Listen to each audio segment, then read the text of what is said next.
नमस्कार दोस्तों, स्वागत है आपका हमारे YouTube channel story time with me में। आज की कहानी है बदला। सुनील सुबह टहलने के लिए निकला था। उसके गांव के पिछवाड़े से रास्ता दूसरे गांव की ओर जाता था। उस रास्ते से अगले गांव की काफी दूरी थी। वह रास्ता गांव के विपरीत दिशा में था, इसीलिए उधर सुनसान रहता था। सुनील को भीड़ भाड़ से दूर वहां टहलना अच्छा लगता था। वह इस रास्ते पर दौड़ लगाता और कसरत करता था।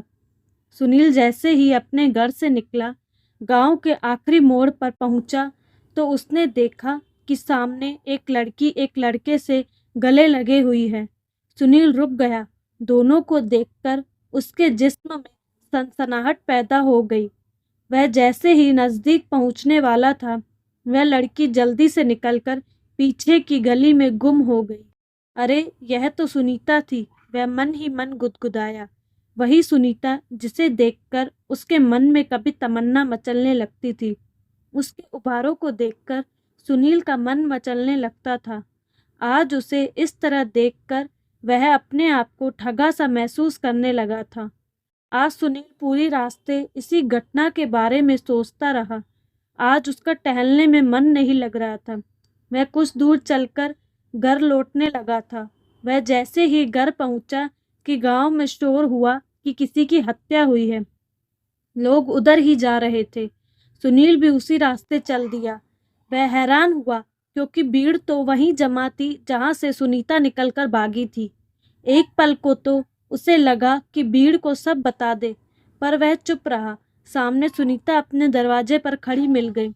शायद वह भी बाहर हो रही घटनाओं के संबंध में नजरें जमाई थी। सुनील ने उसे धमकाते हुए कहा, मैंने सब कुछ देख लिया। मैं चाहूं तो तुम सलाखों के पीछे चली जाओगी। सुनीता ने हाथ जोड़कर गिड़गिड़ाते हुए कहा, अपना मुंह बंद रखना, मैं तुम्हारी एहसानमंद रहूंगी। ठीक है, आज शाम 7 बजे झाड़ी के पीछे वाली जगह पर मिलना। मैं तुम्हारा इंतजार करूंगा। लेकिन अभी जाओ और घटना पर नजर रखना। सुनील वहां से चल दिया। घटना स्थल पर भीड़ इकट्ठा हो गई थी। कुछ देर बाद पुलिस भी आ गई। पुलिस ने हत्या के बारे में थोड़ी बहुत जानकारी लेकर लाश को पोस्टमार्टम के लिए भेज दिया था। सुनील अपने घर से लौट आया था। सुनील अंदर से बहुत खुश था कि आज उसकी मनोकामना पूरी होगी। फिर हत्या कैसे और क्यों की गई है, इसका राज आज भी वह जान जाएगा। उसके मन में बेचैनी बढ़ती जा रही थी। आज काम में बिल्कुल भी मन नहीं लग रहा था, इसलिए समय बिताने के लिए वह कमरे में चला गया। मनीष तय समय पर घर से निकल गया। जाड़े का मौसम होने के चलते अंधेरा ही हो गया था। सुनील तय जगह पर पहुंच चुका था। तभी उसकी ओर एक परछाई आती हुई नजर आई। सुनील थोड़ा सा डर गया। परछाई जैसे जैसे उसकी ओर बढ़ रही थी, उसके मन में डर भी खत्म हो रहा था, क्योंकि वह कोई और नहीं बल्कि सुनीता थी। सुनीता के आते ही सुनील ने उसके दोनों हाथों को हाथों में थाम लिया। कुछ पल के बाद उससे अपने आगोश में बढ़ते हुए उसने पूछा, सुनीता, तुमने राजू की हत्या क्यों की? उसकी हत्या मैंने नहीं की।